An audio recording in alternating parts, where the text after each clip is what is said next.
Okay, hello everybody, be welcome. Thank you for coming. Thank you for joining to your class. It's so nice to be with you for another class. We have to begin in the class reading the versicle. For this week, we are talking about what you need. And we have to read Matthew 6, chapter 6, and the versicle is number 8. Okay, and the Lord said to us, do not be like them, for your Father knows what you need before you ask him. Please, listen to me one more time. Do not be like them, for your Father knows what you need before you ask him. Okay, this is according to the New International Version, and the value for this week is what you need. Bien, bienvenidos nuevamente a todos los que se han conectado a su clase de idioma inglés. Es un gusto estar para esta segunda sesión con ustedes. Vamos a comenzar, ¿verdad?, con lo que sería la actividad para este día. Tenemos lo que vendría siendo que hablar del versículo, ¿verdad?, que compete para esta semana. Y en la sesión de ahora vamos a ir a lo que vendría siendo una página web, que vamos a irla viendo en varias clases. La página web se llama Bible Hub. Es esta que tienen ahorita en pantalla. Está disponible en varios idiomas, pero a nosotros nos va a interesar en este momento la versión en inglés. ¿Qué hallamos en Bible Hub? Bueno, encontramos los libros de la Biblia, encontramos los diferentes capítulos, los diferentes versículos, pero no solo eso.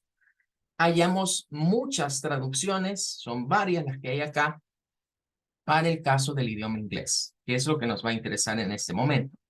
Esto debemos tener como una premisa de que si dejamos de lado que la Biblia es, digamos, un libro que proviene del cristianismo, que proviene del judaísmo, en términos religiosos, y nos concentramos en la parte literaria, todos, digamos, los escritores o personas que estudian literatura, coinciden en que la Biblia es uno de los libros, si no el más completo en términos de literatura, por estilos de escritura y por contenido de lo que son figuras literarias.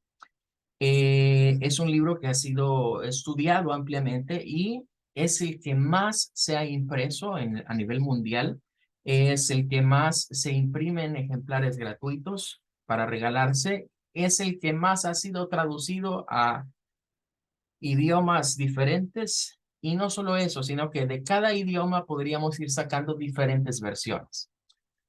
En el inglés hay muchas más versiones que en el español. Si echamos un vistazo rápido, todas estas que ven ustedes acá en pantalla son diferentes versiones de la Biblia al inglés.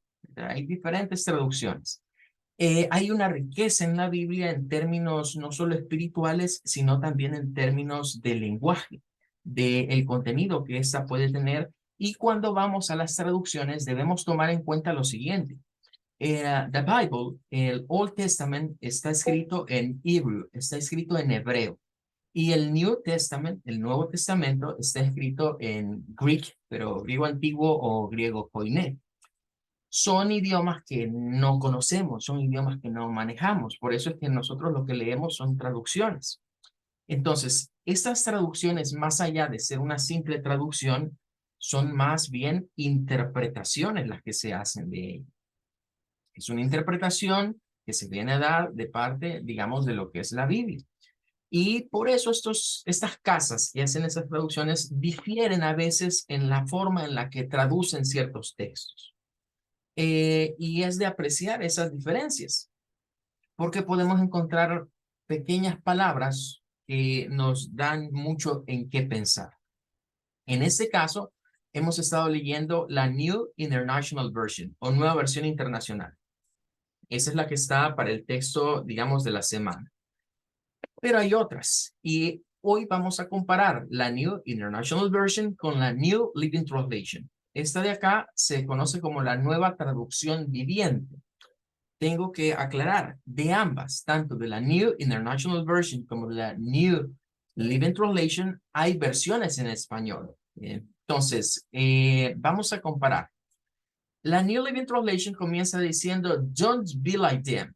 Y ya notarán que la gran diferencia acá es en esta contracción y aquí no hay contracción. Arriba es do not y este es don't. Ahora, podríamos pensar, bueno, entonces, ¿qué pasó ahí? ¿Por qué una contracción con contracción y otra sin contracción? ¿Acaso una es correcta, otra es incorrecta? Porque a veces se suele pensar que contracciones como estas son informales, pero en el inglés actual esto ya no es informal. De hecho, la academia, digamos, de la lengua inglesa reconoce como una traducción del día a día, una contracción del día a día a don't. Entonces, ¿por qué esta versión no lo tiene contractado? Bueno, tiene que ver quizás porque el traductor o los traductores han querido guardar como cierta reverencia, cierto respeto a un texto sagrado. Entonces, no usar contracciones es sinónimo de dejarlo como muy formal, una traducción muy formal. No significa que esto es informal, significa que es más contemporáneo o más a un lenguaje coloquial, pero al final de cuentas está diciendo lo mismo. Do not be like them, don't be like them, no seas como ellos. Luego viene la otra parte, for your father knows. Y aquí está la diferencia, porque esta agrega este adverbio que es exactly. For your father knows exactly what you need, even before you ask him. La segunda parte cambia en el sentido de que tiene esto. Y si lo tradujésemos, así como está ahí, no seas como ellos porque tu padre sabe, eso es now, tu padre sabe exactamente lo que tú necesitas aún antes de que se lo digas o se lo preguntes o se lo pidas, dependiendo de cómo querramos traducir el verbo ask. Bueno, es interesante y es una joyita este vocablo, exactly. Lo han agregado como para dar, incluso si se fijan, tiene acá este símbolo de admiración, ¿verdad? Que nos está indicando que, o sea, Jesús quiso hacer de cuenta y caso de que no sean como ellos porque su Padre sabe exactamente lo que ustedes necesitan aún antes de que se lo pregunten. Es interesante eso de exactamente, porque significa que Dios, en su inmensa sabiduría, sabe qué necesidades tenemos. Y a veces nosotros podemos confundir quizás un capricho nuestro con una necesidad, pero Dios sabe qué es lo que necesitamos. Por eso es que a veces quizás nuestras oraciones sentimos que no son respondidas o no son contestadas, o Dios no contesta lo que nosotros queremos, porque recordemos que aquí tiene que ver un poco la voluntad de Dios. Entonces, la voluntad de Dios nos va a dar exactamente lo que necesitamos. Es de hacer notar que, por ejemplo, si alguien pide, miren, yo quiero salir de esa condición de necesidad, de pobreza que tengo, quisiera tener mejores ingresos, quisiera una mejor vida, una mejor calidad de vida, no está nada malo pedir eso, pero puede ser de que no lo sepamos administrar. Y Dios conoce eso exactamente y sabe que si nos da una bendición de ese tipo, en vez de ser bendición, va a terminar siendo maldición porque nos podemos extraviar de él. Well, that's going to be all. Con eso terminamos la reflexión de ese día y vamos a continuar con la induction class. Estamos en esta semana que explicamos el panorama general de lo que vendría siendo las clases que vamos a estar recibiendo a nivel de idioma inglés. En este caso, vamos ahora a hablar ya propiamente de el English Plan. Ayer hablamos del instructivo de SC y hoy vamos a abordar ya lo que es el English Plan. Es para que ustedes conozcan cómo está repartido lo que vendría siendo el diplomado en idioma inglés de ESC Educación. En primera instancia, debemos hacer notar que nuestro diplomado tiene una duración de 18 meses. Estos se dividen en bloques de 6 months. Son 3 niveles: el Basic English, el Intermediate English y el Advanced English. Son los 3 niveles que tenemos en la parte de idioma inglés. Cada uno se compone de 6 months. Al mismo tiempo, cada nivel se divide en 2 trimestres. Ahorita estamos aquí y más propiamente estamos en el primer trimestre. Estamos arrancando, que es el Basic English 1 o A1, así le denominamos acá. Este es el primer trimestre de estudios. que lo hemos iniciado a mediados de octubre, ¿verdad? Significa que vamos más o menos hasta mediados de enero con lo que es el Basic English 1. Después de eso se pasa al Basic English 2 o A2, que vendría siendo el segundo trimestre. Y al terminar eso, pues ya pasamos a los intermediates. Y nuevamente viene Intermediate English 1 o B1, que son 3 meses más, el Intermediate English 2 o B2, que son otros 3 meses, y finalizamos en el Advanced English, que son el C1 y el C2. Ahí estaríamos con la división, digamos, por trimestre. Entonces, nosotros vamos a trabajar por bloques de 3 meses. Al completar 3 meses, hacemos una evaluación, hacemos una prueba trimestral, le llamamos. Es una prueba objetiva donde se evalúa lo visto en ese trimestre y para poder pasar, por ejemplo, del Basic English 1 al Basic English 2, usted tiene que obtener en esa prueba un mínimo de 70 puntos, es decir, un 7.0, para poder ir pasando de nivel en nivel al hacer esa prueba que es trimestral, ¿verdad? Ese programa a los 3 meses y es del contenido que se ha desarrollado en el trimestre. Así que nosotros trabajamos en primer lugar por bloques semestrales y luego bloques trimestrales. Bien. Ahora, debemos destacar que vamos a ir desarrollando en el Basic English 1, pero de eso vamos a hablar un poquito más adelante. De momento debemos conocer eso, pero aparte se nos solicita que expliquemos cuál va a ser el sistema de evaluation o el sistema evaluativo. Ya hablé de una parte, pero hoy me voy a enfocar en la otra. De parte del registro académico de la escuela, se nos pide que llevemos un registro de evaluaciones mensuales. O sea, en el trimestre que estamos ahorita iniciando, usted va a realizar 3 evaluaciones mensuales. Eso forma una nota. Aparte de eso, está la prueba de trimestre, que se hace al final de los 3 meses, que es de todo lo que se ha estado viendo. Ahora, con la parte, digamos que yo puedo jugar un poco en términos de los porcentajes, es con la evaluación o la nota que tengo que sacar mensual. Mensualmente se me pide a mí pasar un reporte de cada estudiante y una nota. Esa nota la saco de estas 3 actividades que están viendo acá, o de estas 3 partes. El primero dice Monthly Virtual Test, pero entre paréntesis habrán notado que dice Activities.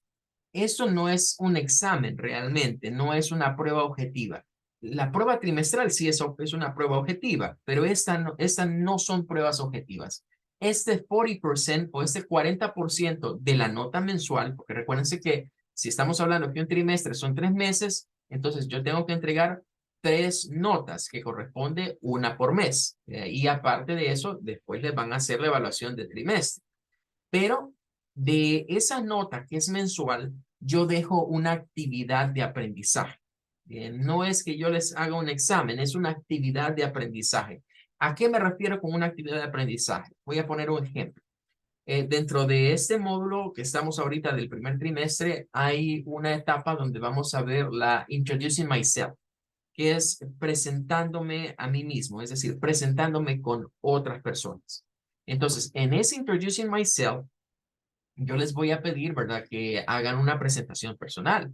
Ese día les pido que por ejemplo, estén en un lugar adecuado, que enciendan la cámara y evalúo, ¿verdad?, su presentación. Evalúo las áreas en términos de su speaking, cómo habló, el reading, cómo hizo la lectura, el writing, porque tienen que escribir lo que van a decir. Entonces, esa es una actividad de aprendizaje para mí y normalmente hago una al mes.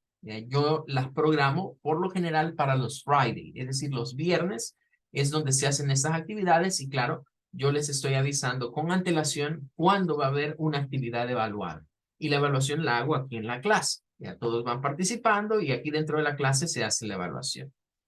Bien, esa es una situación. La otra son las tareas, las homework. Estas valen el 30%, el 30%. Eventualmente iré dejando algunas tareas. A veces las tareas son ejercicios que usted tiene que resolver, enviarme una foto o el ejercicio resuelto, Habrán otras, ¿verdad? Que serán, por ejemplo, de audios, donde yo les voy a pedir que me manden una grabación de algunas palabras o algo que vayamos viendo. Eso equivale al 30% de la nota mensual. Y luego, este último 30% lo divido en dos partes. Una parte es por la asistencia. Si usted ha venido a clases, se lleva aquí un 15% de estos 30 por la asistencia a todas las clases. Por eso les ruego que si algún día tienen problemas de asistir a la clase, me avisen, ¿verdad? Me reporten qué es lo que sucede para no marcarles yo inasistencia en el listado, ¿verdad? El restante 15% es participation, ¿verdad? Yo aprecio a los estudiantes que cuando se da la oportunidad vienen y participan. Por ejemplo, yo digo, hey, please, somebody can read this text. ¿Alguien quiere leer este texto o participa respondiéndome alguna pregunta que yo hago en clase? Todo eso yo lo tomo en cuenta y con eso rellenamos ese 50% que se divide de ese 30%. De esa forma yo saco un cuadro de notas que entrego mensualmente al registro de la escuela de la evaluación mensual de cada uno de ustedes. Es el examen mensual que se pide que hagamos. Pero repito, no crean que va a ser un examen, que lo van a contestar. No, son actividades de aprendizaje que tienen el propósito de evaluarnos al mismo tiempo. Ahí estaríamos con esta situación. De esa manera vamos a ir evaluando mensualmente. Como el primer trimestre tiene 3 meses, entonces de esa forma vamos a sacar 3 notas de ustedes. Bueno, eso es en cuanto a la evaluación y en esto ya no me quiero detener más porque quiero ir como al grueso de la induction.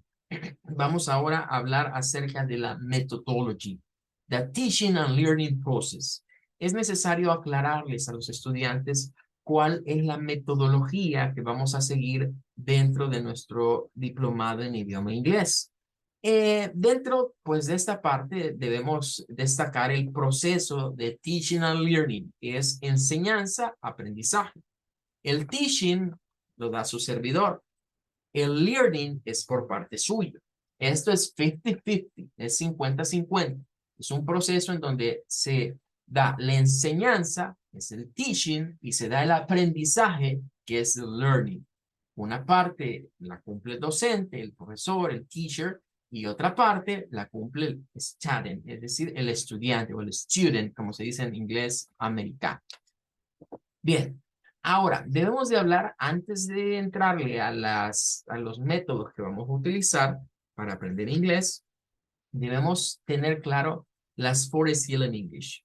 Vamos a ver las 4 habilidades del lenguaje. Estos son 4 habilidades que se deben desarrollar no solo en el inglés. Esto es para todos los idiomas. Y bueno, lo que vamos a hablar ahorita creo que forma parte del discurso de cualquier profesor de inglés, ¿verdad? Es decir, cualquier teacher de English siempre va a tocarles este punto, porque, repito, es parte del discurso que los libros de texto nos han enseñado. Eh, Bien, en primer lugar, para desarrollar habilidades en el lenguaje, la primera habilidad que debemos desarrollar es el listening. Cuando usted y yo adquirimos el idioma español como nuestro idioma nativo, eh, lo hicimos a través del listening. Cuando venimos, somos bebés, nuestros padres nos comienzan a criar desde pequeños. Lo primero que comenzamos es a recibir las voces de ellos, a ver que ellos se comunican, ¿verdad? Observar cómo se comunican, a escuchar. Respondemos a los sonidos, a los estímulos, a la voz de nuestra madre, a la voz del papá, a la voz del abuelo o quien sea. Estamos en un proceso de listening, escuchando todo. Los niños escuchan. Es más, desde que se forma el ser humano en el vientre de la madre, muchos pediatras dicen o recomiendan que le pongan music de Baby Mozart, que lo estimulen con música de Mozart para que el bebé escuche. Se les dice, mire papá, mire mamá o quienes estén en casa, háblenle a la pancita, háblenle al bebé para estimular desde que están en el vientre el listening, la parte de escuchar y reconocer voces. Luego, a medida vamos creciendo, vamos reconociendo sonidos, vamos reconociendo las cosas, cómo se llaman por su nombre, que la escuchamos, claro, de nuestros progenitores o de quienes nos rodean. Y después viene el estímulo, después de eso, el estímulo del speaking o la habilidad de comenzar a hablar el idioma. Es decir, ya reconocemos, escuchamos, entendemos, hoy tratamos de hacer el bla, bla, bla, el babble, el balbuceo y pronunciar las cosas, ¿verdad? Speaking, y se va desarrollando el habla. Estas son cosas que se hacen en un proceso de enseñanza de lenguaje natural, que lo vamos a ver dentro de la metodología también. El proceso de aprendizaje natural de un idioma significa que adquirimos el idioma por nuestros sentidos. Se estimula la parte auditiva, pero también se estimula la parte de la boca, en términos de que nuestra boca es el aparato que nos permite comunicarnos. Y ahí entran muchas cosas, ¿verdad? Entra la lengua, entran los dientes, la parte de las vocal cords, pero en general, se nos estimula a hablar. Viene primero el listening y luego el speaking. Y no será pues Dios grande en términos de su sabiduría, que ahí aplica ese famoso dicho popular, ¿verdad? Que dicen que nos dio Dios dos oídos, dos orejas para escuchar más y una boca para hablar menos. Entonces, este proceso es bien elemental, escuchar. Luego vamos con el speaking, ya comenzar a hablar. Y de ahí vienen estos otros dos que yo diría que son como dos en uno. Son como uña y mugre, o sea, estos vienen juntos. Y ya por lo general, esto se comienza a dar en la parte de escolarización de los menores, el writing y el reading, los procesos de lectoescritura. Bien, y por eso lectoescritura pues, van de la mano. De aprender a escribir el idioma, aprender a leerlo, vienen prácticamente juntos. Y pues aquí en nuestro país comienza en lo que le llaman algunos la preparatoria, de una manera quizás muy errónea usamos el término porque en otros países preparatoria no es lo mismo que acá. Me refiero al kinder, ¿verdad? O a, digamos, la etapa preescolar, cuando los niños comienzan a verse con esta situación. Y luego, pues ya llegando a lo que es el primer grado, de la primaria, pues entonces ya tienen que desarrollarlo completamente. Entonces, usted notará que ya pasó por todas estas habilidades, usted ya las desarrolló para el idioma del español. Ahora la idea es desarrollar esas mismas habilidades, pero en el English. Aquí viene una situación. Nosotros somos foreign learnings, es decir, somos aprendientes de un idioma foráneo. ¿Qué significa ser foráneo? Es que estamos fuera del país donde ese idioma es hablado. Entonces, para la mayoría de latinoamericanos nos encontramos con una dificultad en este proceso. Y es que como ya adquirimos el español como nuestra lengua materna, tratamos de usar los sonidos del español, eh, o la pronunciación del español, la escritura, como vemos que se parecen algunas cosas en inglés y español, es el mismo alfabeto prácticamente para escribir, y queremos como usar los recursos que ya disponemos, que ya conocemos del Spanish, para el inglés. Y no está mal, de hecho es una de las técnicas que se pueden utilizar en la parte didáctica. Pero debemos reconocer que el adquirir un idioma va a ir en términos de desarrollar todas estas habilidades. Pero no solo son estas habilidades. Vamos a ir ahora a hablar de otras habilidades que es necesario eh, tener para la comunicación. De hecho, se llaman habilidades comunicativas. Es decir, venimos de las habilidades del lenguaje, que son las que acabamos de ver, el listening, el speaking, el writing y el reading. Y ahora vamos a las four communication skills. Es decir, desarrollamos no solo las habilidades de la lengua, sino que hay que desarrollar las habilidades de la comunicación.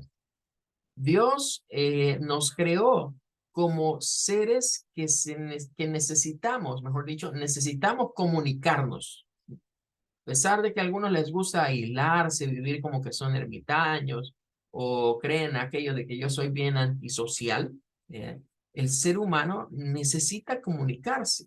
De hecho, lo que estamos hablando de la praying, de la oración es una forma de comunicación espiritual. Pero bien, vamos a hablar ahorita de la parte humana. Cuando hablamos de communication skills, debemos traer a colación el modelo educomunicativo. ¿Qué es un modelo educomunicativo? Bueno, es algo bien sencillo que creo que todos lo conocerán. Quizás no por el nombre, pero es bien conocido. En un modelo educomunicativo tenemos un emisor, tenemos un canal y tenemos un receptor. Eso es un modelo de comunicación genérico. Entonces, las Four Communication Skills son las que tenemos ahorita aquí en pantalla. En estas Four Communication Skills vamos a notar que está el thinking, el listening, el speaking y el non-verbal language. Es decir, el pensamiento, otra vez vuelve a aparecer la habilidad de escuchar, que si se fijan es también una habilidad de lenguaje, el speaking, que también es habilidad de lenguaje, y esta que es el lenguaje no verbal. Es decir, todo esto se une dentro de las communication skills. Es decir, no basta con hablar el idioma, con entenderlo, con leerlo. Tenemos que saber expresarnos, tenemos que saber comunicarnos. Hay unos memes por ahí que a veces circulan en algunas páginas en redes sociales donde ponen esos dibujitos, ¿verdad? Que uno está bien hecho, como que es una obra de arte, y luego ponen un dibujo como que es hecho por un niño, un garabato realmente. Y es muy común ver que a las personas dicen, mis habilidades del inglés en listening and reading, mis habilidades del inglés en la parte del escuchar y del escribir, y está a la par la imagen como que es obra de arte. Pero el otro lado dice mis habilidades en inglés cuando estoy en lo que vendría siendo el speaking o el writing y ponen el garabato así mal hecho. Eso significa que esas habilidades deben ser utilizadas una vez las adquirimos para comunicarnos. Ese es el propósito de aprender un idioma, comunicarnos con otras personas. Entonces, dentro de esto tenemos un emisor, un canal y un receptor. Normalmente, cuando alguien nos habla, estamos haciendo el proceso de listening. Cuando estamos listening, somos ¿qué? Receptores. Estamos recibiendo un mensaje. Cuando el mensaje llega, nosotros lo procesamos en nuestra mente, nuestro cerebro comienza las neuronas a funcionar y procesamos. Y aquí viene algo que quizás dirán que parece extraño. Creo que todos conocen al señor Isaac Newton. Newton tiene una de sus leyes de la física, que la vamos a aplicar ahorita a esto, y es que Newton planteó el principio de acción-reacción. Él dice que toda fuerza la que genera una acción sobre un cuerpo, pues va a producir una reacción. Es casi como la ley de causa y efecto, pero aplicada a las físicas. Lo mismo lo podemos traer para esta parte de la comunicación. Cuando nosotros escuchamos el mensaje que sea, nuestro cerebro comienza a procesar esos mensajes y vamos a responder a ellos. La respuesta podemos darla bien en términos del habla, decir una opinión, hablar o lo que pensamos o lo que eso nos hizo sentir. Pero también nos podemos expresar a través del non-verbal language, es decir, el lenguaje no verbal. ¿Qué es el lenguaje no verbal? Bueno, todo lo que hacemos a nivel de muecas con nuestro rostro, nuestras expresiones faciales hablan, nuestras manos, los ademanes que hacemos, la forma en la que estamos moviendo los pies, la forma en la que nos paramos. Por ejemplo, si le digo a alguien, hey, are you angry? ¿Estás enojado? Y el otro me dice, no, no. Claro, el non-verbal language no nos engaña. Estoy viendo que estás enojado aunque me estés diciendo otra cosa. Entonces, hay una relación. Nuestro cuerpo está hecho para responder a estímulos. Entonces, cuando un emisor nos estimula a nivel de listening, venimos y nuestro cerebro comienza a procesar ese estímulo y luego respondemos al estímulo. ¿A través de qué? A través de hablar. Cuando hablamos, pasamos de ser receptores, porque estamos siendo receptores y nos convertimos en esta parte, en estos dos, nos convertimos en emisores. En la comunicación tiene que haber un patrón de ser posible bidireccional. Aunque hay comunicaciones unidireccionales, hay otros sistemas que son bidireccionales y otros multidireccionales. En el caso de los idiomas, todos esos aplican. Entonces, debemos tomar en cuenta que aparte de desarrollar las 4 habilidades de language, debemos desarrollar las 4 habilidades de la comunicación. Estas 4 habilidades de la comunicación nos van a permitir poner en práctica las habilidades del lenguaje. Y de esto se basa, digamos, lo que vamos a estar viendo a nivel de la metodología. Es decir, para la siguiente sesión que quiero mencionar, mañana es Wednesday, mañana es miércoles, no tenemos clases, ¿verdad? Tenemos la pausa de la semana, pero retornaremos el Thursday, regresamos el jueves. Entonces, el día jueves vamos a estar hablando acerca de lo que son metodologías para el aprendizaje, para el proceso de enseñanza-aprendizaje del inglés. Les quiero pedir que no falten a esa clase, porque ahí vamos a comenzar a explicarles qué es lo que vamos a utilizar en cada una de las clases que vayamos desarrollando para que ustedes puedan ir aprendiendo. Son diversas metodologías, no crean que solo es una, son un montón de metodologías. Lo que sucede es que algunas funcionan mejor para algunos, otras quizás algunos se sientan muy cómodas con ese tipo de metodologías, pero la idea de exponernos ante todo eso es precisamente descubrir cuál es mi estilo de aprendizaje, ¿verdad? Porque todos tenemos un estilo de aprendizaje diferente. Es un error, por ejemplo, pensar que yo voy a dar la misma clase siempre porque no son siempre los mismos estudiantes. Todos los grupos son diferentes. Los contenidos podrán ser similares, podrán ser los mismos, pero siempre el proceso de aprendizaje va cambiando. De acuerdo a los psicólogos, ¿verdad? Y pruebas de psicología, hay 4 posibles estilos de aprendizaje que puede tener una persona. Estos varían entre el aprendizaje teórico reflexivo y el aprendizaje pragmático activista. Entonces, si usted alguna vez dice, no, es que a mí me gusta que las cosas me las expliquen con lujo de detalle, que todo me vayan diciendo de dónde sale esto, de dónde viene esto, pues usted tiene un estilo de aprendizaje muy teórico. En cambio, si usted dice, bueno, sí, a mí me gusta escuchar esto, pero me gusta dar mi punto de vista, me gusta opinar sobre las cosas, me gusta hacer una especie de reflexión. Entonces, es claro, su estilo de aprendizaje es reflexivo, que es muy cercano al teórico, pero la diferencia con el teórico es que el teórico se conforma con que le expliquen bien.